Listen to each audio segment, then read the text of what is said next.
When George and Kathy Lutz moved into a 3-story colonial in Amityville on New York's Long Island in December 1975, they were thrilled. The sprawling house at 112 Ocean Avenue had cost them just $80,000, and they loved it. It was a dream come true, George remembers. True, the house had been the scene of a horrible multiple murder a little over a year before, when 23-year-old Ronnie DeFeo went from room to room methodically shooting his parents and his 4 brothers and sisters in their beds. But the Lutzes sat down with their 3 younger children and agreed the family could handle it. Just in case though, the day they moved in, they had a priest, Father Ray Pecoraro, bless the house. According to Lutz, the priest said he felt an unseen hand slap him in the sewing room and heard a voice say, "Get out." Then Lutz says, Pecoraro became ill with flu-like symptoms and his hands began to bleed. The family moved in anyway, but within days, they began to notice strange phenomena. There were odors in the house that came and went, Lutz says. There were sounds. The front door would slam shut in the middle of the night. I couldn't get warm in the house for many days. Lutz says the family kept the fireplace burning day and night in a futile attempt to stay warm, and found strange, gelatinous drops on the carpet when they woke up in the morning. At times, he claims his wife was physically transformed into an old woman with the face, hair, and wrinkles of a 90-year-old. Lutz claims that he mysteriously woke at 3:15 a.m. almost every day, around the same time that DeFeo murders were believed to have happened. One night, he says, he heard his children's beds slamming up and down on the floor above him, but he was unable to do anything because he was immobilized in bed by an unseen force. Later that night, he woke to see his wife levitating and moving across the bed, he says. The next morning, just 28 days after they moved in, the Lutz family fled the house, leaving their clothes in the closets and food in the refrigerator. If the family had not left, Lutz says, he believes something horrible would have happened. I try not to think about it, he says. Psychic slumber party. As word spread of the Lutz's experiences, people interested in the paranormal contacted them. 2 months after the Lutzes moved out, reporter Laura Didio assembled a group of psychic researchers to evaluate the family's claims. The investigators spent the night in the house, walking from room to room trying to pick up ghostly vibrations.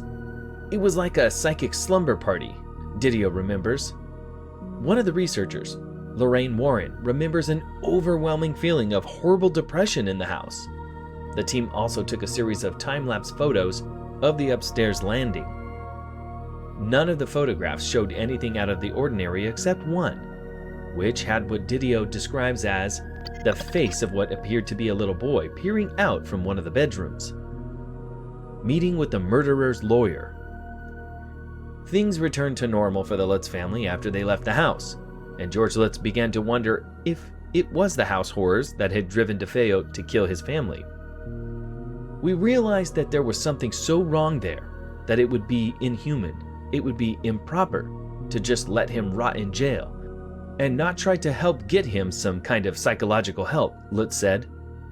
At his trial, DeFeo had pleaded not guilty by reason of insanity, claiming that he had heard voices, and on that night of the murders, something out of his control made him kill. The jury rejected that defense and sentenced him to 6 life terms. Lutz contacted DeFeo's attorney, William Weber, who was already fielding book proposals from publishers for his client's story. The Lutz's story of a haunted house had the potential to drive up interest in a book, and Weber agreed to meet George and Kathy Lutz to hear their account. Weber remembers the Lutzes as starting out in a reserved tone, with no ranting and raving going on.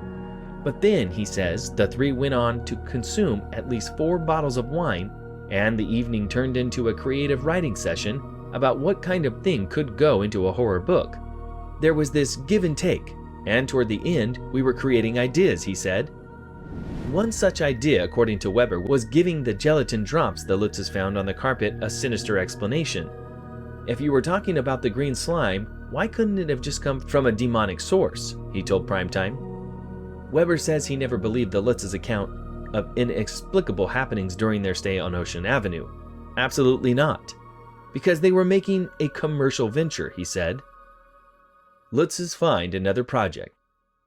The Lutzes say they felt pressured by Weber and did not like his idea of offering a share of the profits to DeFeo. They decided not to work with him, and after moving to California, ended up agreeing to a book project with author Jay Anson. The result, the Amityville Horror, a true story released in 1976, went through 13 printings and sold more than 6 million copies. The film version, released 3 years later, was a huge box office success. But the Lutzes never signed a contract with Anson, and the book and the film netted the family only about $300,000, the family says. Lutz admits that some of the scenes in the book and the movie, such as the green slime, were an embellishment. But he insists the book and the movie are based on events that actually happened during the family's 28-day stay in the house. He denies making anything up, saying that if they had, they would have come up with a better story and would not have fled their house, leaving their belongings behind. But he says people are entitled to call his story a hoax, if that's what they think. I can't tell them what to think. I can just say what I experienced. Medium says Indian Chief was on warpath. Weber continued to pursue his book project, enlisting Hans Holzer, a professor of paranormal psychology, self-styled ghost catcher, and author of dozens of books on the occult. In 1977, Holzer visited the Ocean Avenue house with a medium who claimed to be able to talk to the dead. According to Holzer's account, the medium went into a trance and said there was an Indian chief on a warpath in the house because it had been built on the site of sacred burial ground. Holzer believes Ronnie DeFeo was possessed by the angry spirit of the Indian chief, and that the chief will not leave the house until it burns down and leaves the land bare. But members of the Montucket tribe of Long Island are skeptical of Holzer's theory, saying that there are no records of a burial ground in Amityville. Even if there were, that doesn't mean that we will go into somebody's body and capture their soul and control it in a very negative way. That's not us, said the tribe's chief, Straight Arrow Cooper. Joe Nickel, a professional skeptic who has made a career out of challenging claims of paranormal activity, believes that there was no scientific basis for any of the claims from Holzer, the Lutzes, or anyone else. The bottom line is that it was a hoax, or is simply at best a matter that's not proven. And that's not very good for America's most famous haunted house. As for DeFeo, he told Primetime he lied when he said he heard voices commanding him to kill, and was only trying to create a better insanity plea. He was still serving 6 life sentences in an upstate New York prison. At present, the Dutch colonial home is nothing to scoff at. With 5 bedrooms, 3.5 bathrooms, and a boathouse on the canal off the Long Island Sound, the house is rather substantial. Despite its appeal after the Lutz family moved out, it went into foreclosure in 1977. It was next owned by James and Barbara Cromartie, the owners of Riverhead Raceway. The Cromarties changed the Amityville whorehouse house address from 112 Ocean Avenue to 108, hoping to stave off stalkers and retain its fluctuating value. After an uneventful decade living within its walls, they sold it to Peter and Janine O'Neill in 1987. The O'Neills sold in 1997 for $310,000 to Brian Wilson, not the Beach Boys singer. Most recently, the house sold for $605,000 in 2017. As for the New Jersey home used in the 1979 Amityville film's exterior shots, it was put on the market in 2011 for $1.45 million, then dropped to $1.35 million. When O'Donnell's Fregoso put the 1920 structure on the market, she was immediately asked if it was haunted. She explained that ghosts had nothing to do with the sale, and that she was merely divorcing her husband.